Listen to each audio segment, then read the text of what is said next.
Hello common people, this is a Common Guy Reviews and I am your lovely host, Pepsi. Halloween is nigh, only a couple more days to enter into the month people all over the world cherish and love. A time where you have good reason to decorate your house with skeletons and other creepy stuff, and a time to watch some spooky movies. This time we are going to really deep dive into the art clown's world. All Hallows Eve is the anthology film from 2013, directed and written by Damien Leone. Reading the wiki and watching couple videos on YouTube about my beloved art, he is much older character than I first thought. He made his first appearance in The Ninth Circle, a short horror film written and directed also by Damien Leone. Short film premiered at the Backseat Film Festival in 2008. All Hallows Eve is a movie about two kids, Tia and Timmy, and their babysitter Sarah. It's Halloween, and night is closing in. It is time to hit the sack, but not before Timmy empties his sack of candies to the floor. Among those candies there appears to be a mysterious videotape that they of course have to watch. This is where short film The Ninth Circle is implemented into this movie, being the first thing that plays on their TV. This movie's main thing is that after the kids went to bed, babysitter Sarah watches this mysterious unmarked videotape and is presented with horrors nobody should witness.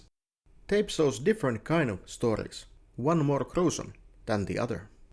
In this movie I thought that Art was a bit more tame. He was played by a different actor than in the Terrifier movies, so he didn't have the same kind of vibe. A little bit there, but still not quite.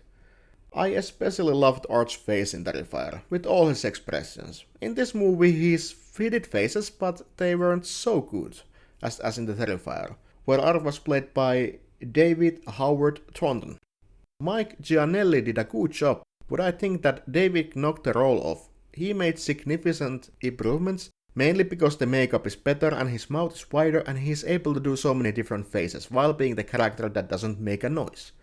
But Mike Giannelli of course made this character, it's his, so we can't disregard his efforts. He still made the character as we know today, Art the Clown. Stories were horrifying, there were blood and gore, it was there but it was tamer. The Art acted as we suppose he's going to act, killing and laughing it off, while onlookers are shocked to their core.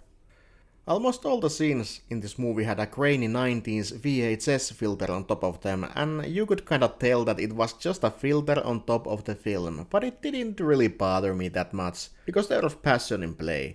I didn't find the budget on this one, but after seeing the film I guess it wasn't that much, but it was still good because it was a love story from the horror fans to horror fans. Overall, what do I think about All Hallows Eve? And I think it was pretty okay film. It had gore, it had really nice kill scenes, Art was there, also there was other kind of these minor killers or horror characters, but they were kinda just like over there. I like the ending, it gave me goosebumps, because they ended it so well. I highly suggest that you also look at this movie totally blind, because while ending is not so serious, it is well made, and really well thought from the directors and writers. I am glad that they added it in this movie.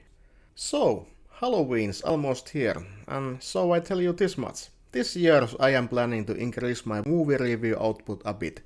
Don't really know how much yet, but by some volume. This year's theme I'm going to present it a bit later, in the first official review of the Halloween month. Last year we dived into the Lovecraftian universe, so I'm pretty sure that I can whip up a good theme for this year too. This was a short review about All Hallows Eve. I thank all of you watching this video. This was a Common Guy Reviews, and speaking right now, your lovely host, Pepsi. And I'll see you all beautiful souls in the next week. Goodbye.